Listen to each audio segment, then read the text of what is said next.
Hi everyone. In Ramona, actually kind of through that whole like East County area, there's lots of very dry, arid earth, rocky boulders, and we get some very interesting critters around there.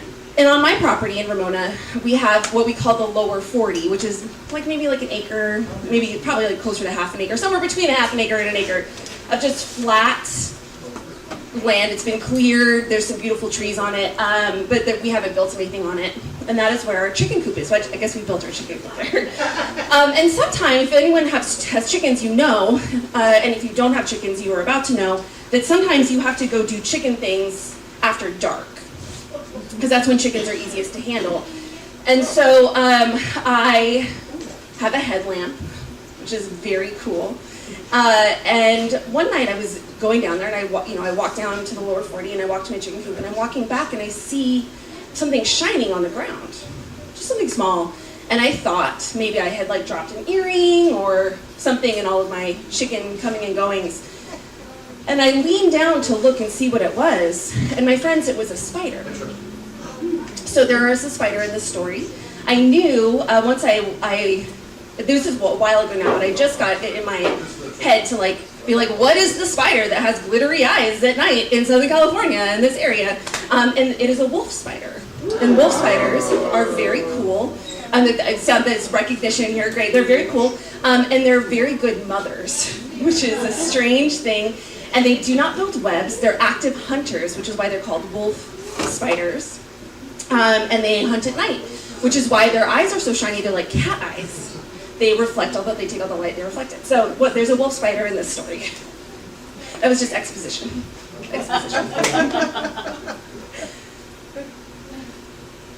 Once upon a time, there was an apple farm. I've never once started a story that way, by the way, so here we are, once upon a time. You have to do it one time, right? There was an apple farmer and a yoga teacher, and they were very much in love, and they had a baby on the way. The yoga teacher loved India. She'd never had the chance to go, but she loved learning about it, and she loved everything that she knew about India.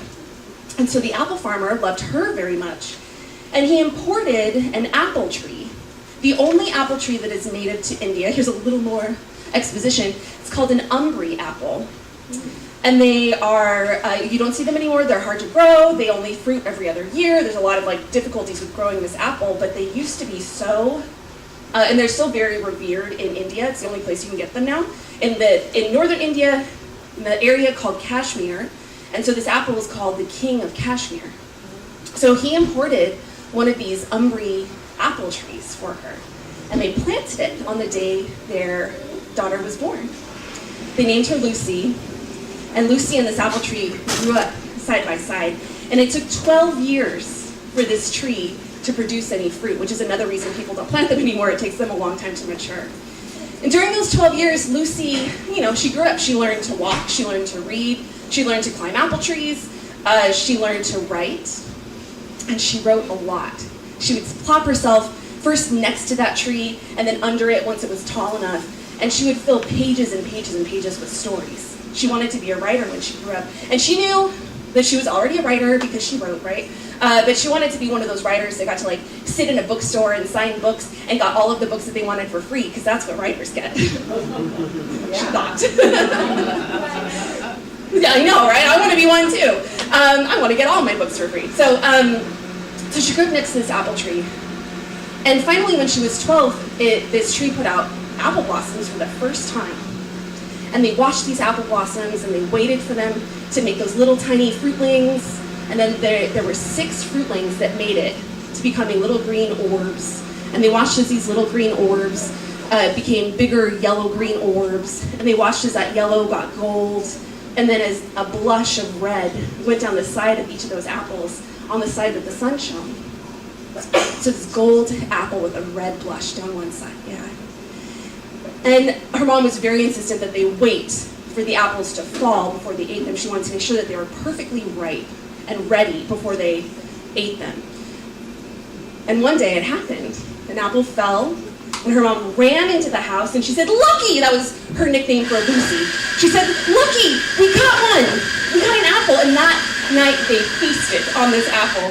they took it, they lit candles, and it was like a birthday party for this apple. They lit candles and they sliced it into really thin slices, and they took those slices and they placed them on their tongue and just savored the flavor before they crunched down on this very crispy apple flesh. And this one apple was fragrant enough to just scent the entire house in its very unique apple scent. And they smiled and they laughed, and Lucy felt like her heart was gonna just glitter right out of her chest. She'd never been so happy. Well, a couple weeks later, her mom fulfilled her lifelong dream and went to India with a bunch of other yoga teachers on like a girls' trip, and she didn't come home. They got a knock on the door. It was one of those other yoga teachers, and she said, guys, I was like so sorry. She like joined an ashram and like gave away all of the stuff that she had with her and gave up her name and took a vow of silence. So like, sorry. And then she left. Well, Lucy's dad held her all that night while they both cried. This is very difficult news to receive. And the next morning he woke up with the sun as always, and he went out to the orchard and mulched the roots of those apple trees and wrapped the trunks to protect them from winter. Orchards don't stop, even when you're sad, right? And Lucy kept going. She kept growing up. Kids don't stop growing up. It's like a hard thing, right? They just keep doing it. She grew up, and she continued sitting under that apple tree and writing stories. They got a dog. You know those golden retrievers that are like that dark gold, like the dark ones, that kind of like sharp, intelligent face? This was the opposite kind of golden retriever. So his name was Brayburn, and Brayburn would sit next to Lucy under that tree, and Lucy would have two piles of things that grew as she sat there every afternoon. The first pile was a pile of pages as she wrote about brave princesses and intelligent queens and towers and castles and dragons. And the other pile was a pile of apples, because Brayburn would run off into the orchard every time he heard an apple fall, and he would get that apple, he would run 3 laps, and he would bring back and fetch it to her. And this little pile of apples would just grow every day. And as she grew and she got older and older, those dreams or those stories started to change a little bit, from castles and dragons into maybe going to India and maybe finding her mom and what that reunion might feel like and how many tears they might cry and how her mom was going to apologize and how she would forgive her. And one day, somewhere in the middle here, a couple years after the day that yoga teacher came in, I was like, I'm so sorry, guys. A couple years after that, she received a package in the mail that was addressed just to her, not her dad. She opened this package, and it was a notebook, a blank notebook. And the cover was sari silk, it was red and gold sari silk. And inside the paper was really thick and had kind of a rough texture. It was handmade. And inside the front cover, it said, "Follow your dream." Well, Daddy spent that night crying again. It had been a while since he'd cried, but this started him off again. And Lucy took that notebook and she started to write in that instead. But because the paper was so thick, there were only a few pages, and she didn't want to fill them up too fast. So what she started doing, instead of writing pages and pages and pages every day, is she would sit under the tree with Brayburn, and she would put the stories together in her head. And then once she'd figured out what happened in the story, she would distill it down to a single line. And she would write that one line in the notebook. She could get, if she wrote really small, she could get like 10 words on a line. Just these little ideas of stories. And she was working on this notebook. This story is 2.5 days old, so give me a moment. Where we go next? Yes, okay, great. One of these days, so it's the day she's 16. She has decided that in this, all of her dreams have shifted away from castles and dragons into going to India and finding her mom. But how can you find a person who is silent and nameless in a country of 1.5 billion people? So she decided that was going to be the dream that she followed. She was going to learn to speak Hindi, and she was going to learn everything she could about Indian geography and culture, so she could go there and she could go from ashram to ashram and figure out where her mom was. She could not picture her mom's face anymore. But she knew that if she walked into the right place, she would know her if she saw her. So Lucy's dream became to go to Berkeley. She was going to major in Asian studies, and Berkeley has a wonderful Hindi institute. So that was her plan, what she was going to do. And this was the summer, the very hot summer, before her senior year. So she decided to apply to Berkeley, early decision, which means your application is due like at the beginning of the school year. And she had put all of her application together, she had loaded it all up, and she was just waiting for the deadline in case she wanted to make any last minute changes or rewrite her personal statement. So she was waiting for the deadline, and today was the deadline. And it was sweltering hot. She's sitting under that tree with Brayburn, and she's imagining this story, and this time the story is that her mom is trapped in this ashram sort of against her will, and so Lucy breaks in with her perfect Hindi and her perfect cultural knowledge and understanding, and she gets her mom back, and her mom is so glad to see her, and she brings her mom home, and they reunite the family over sliced apples. This is the dream of the day. And her plan is to go in after she writes down her one line and to submit that application, but what happens instead is that an apple falls down. And I forgot that the umbri tree that she's sitting under, this apple tree, it's in its 3rd year of fruiting. So it's been around for 4 years. It fruits every other year, which is the reason why people don't plant them. So it's in the 4th year of the life of the tree. It's in its 3rd planting, and it's got 1 apple left from the season, just hanging heavy on a branch. So Brayburn hears an apple fall elsewhere in the orchard. He runs off, and she can hear him like through the leaves, and then she hears, "Arr, arr, arr, arr." And she goes, "Brayburn!" And she goes and she runs to find him. And Brayburn comes loping up with that golden retriever grin, and he's like oily slick. And Lucy takes one sniff, and he has been skunked. He decided to fetch that apple right to a little skunk that was coming out for the dusk time. So she has to take him, and she washes him, 18 times in peroxide and baking soda, and she gets it down to where the only skunk smell left is what comes out of his nose when he exhales. Which is a true thing. So she's like, great, he's fine. She's so gross now, so she goes to showers and she sits down to submit that application. And she goes to open the notebook, because in the notebook, under the words "follow your dream," she's written her application number, right? So she always knows where it is. And so it's that number, but she goes to reach for the notebook to type in her application number so she can log into her application so she can submit it before the deadline, but the notebook is not there. And she realizes she has left it under the tree because of the whole thing with the skunk. So it's dark now, so she puts on her headlamp and she goes out to the umbri tree, and Brayburn goes along with her. His nails are click, click, clicking on the floor. She goes out and she sees her notebook, but first she sees that last apple has finally fallen. So she scoops that up and she's like, it's perfect timing. I'm gonna slice this apple up and I'm gonna eat it as a celebration after I submit this application.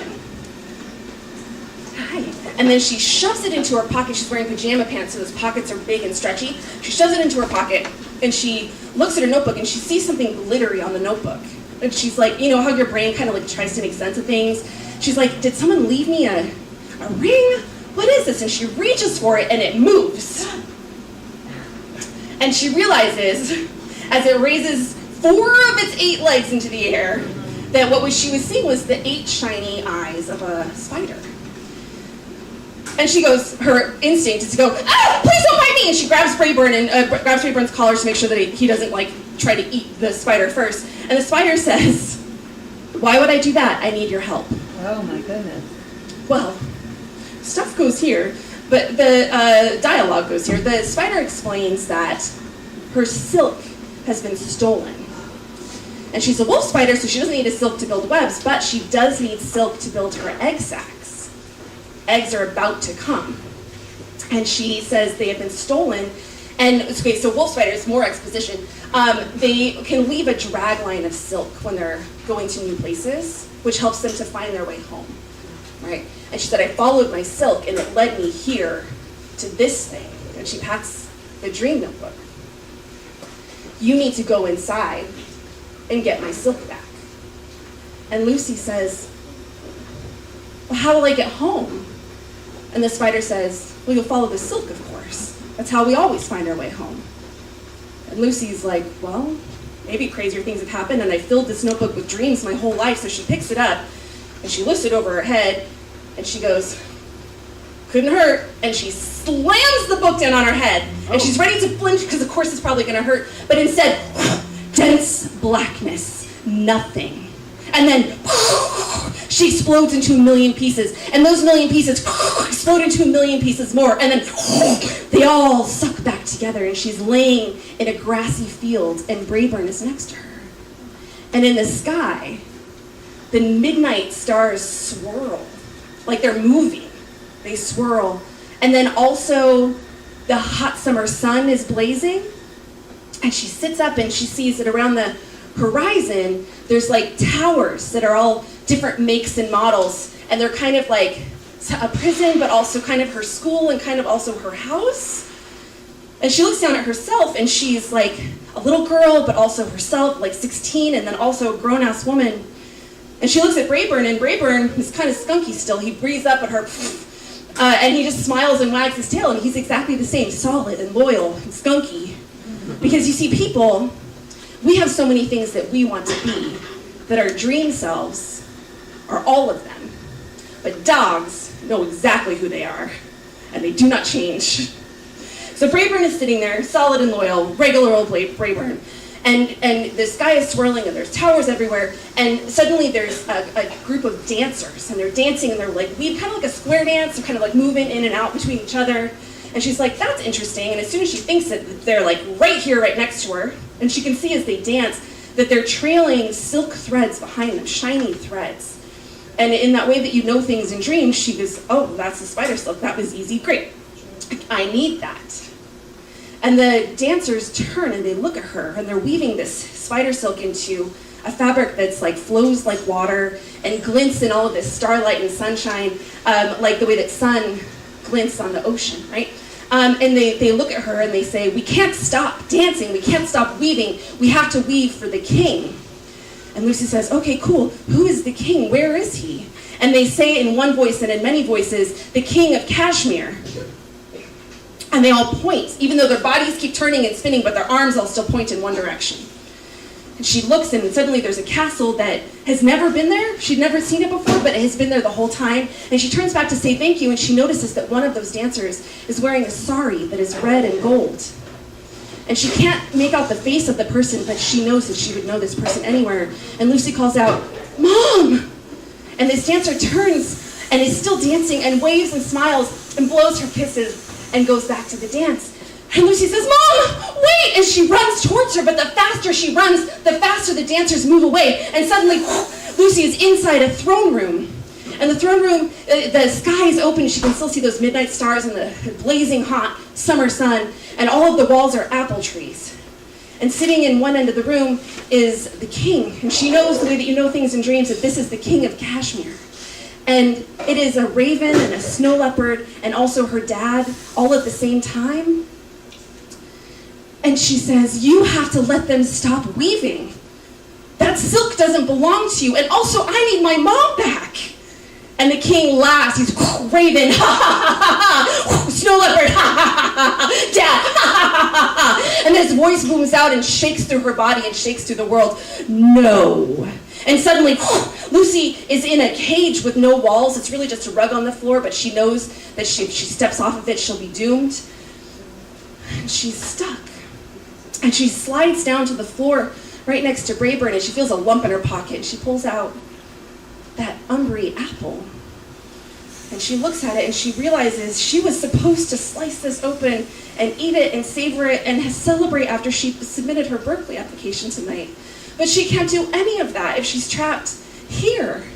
And she can't get out of wherever this place is, this dreamland, without the spider silk. And she can't get the spider silk unless they can stop dancing and weaving.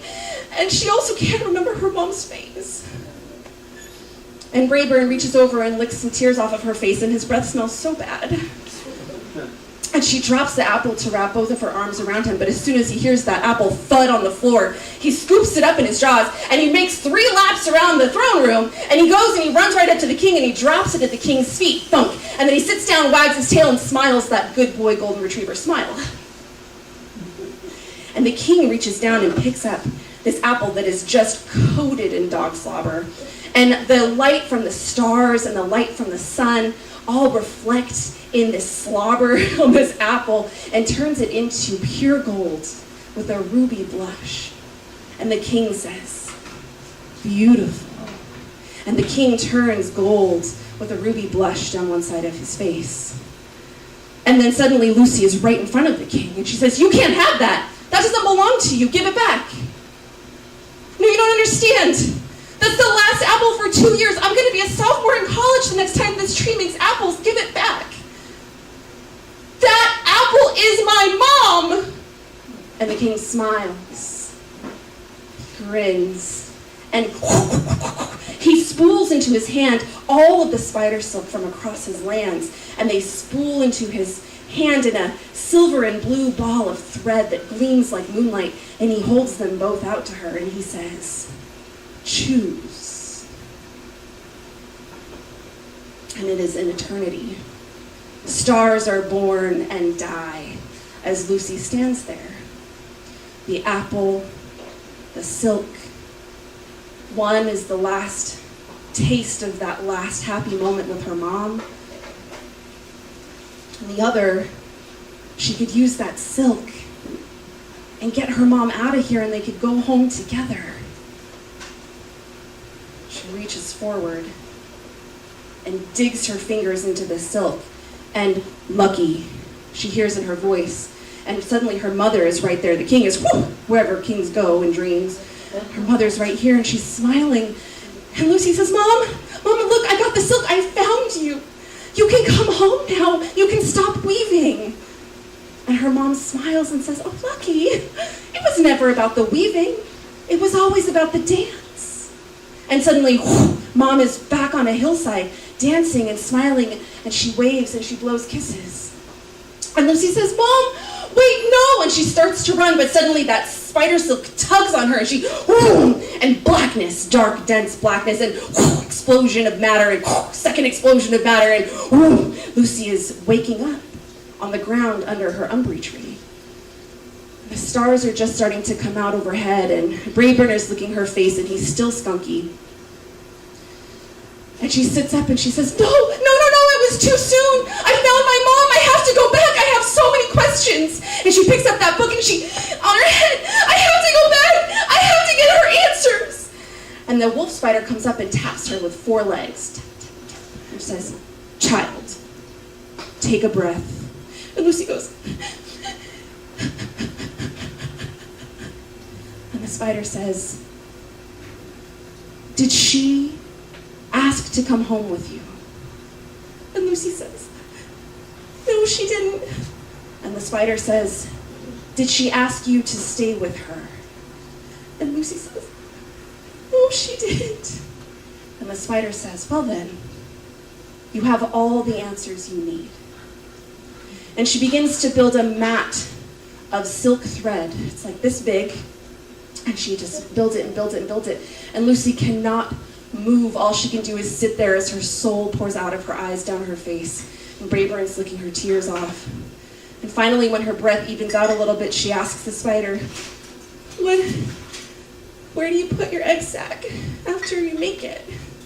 And the spider says, "I don't put it anywhere. I carry it with me."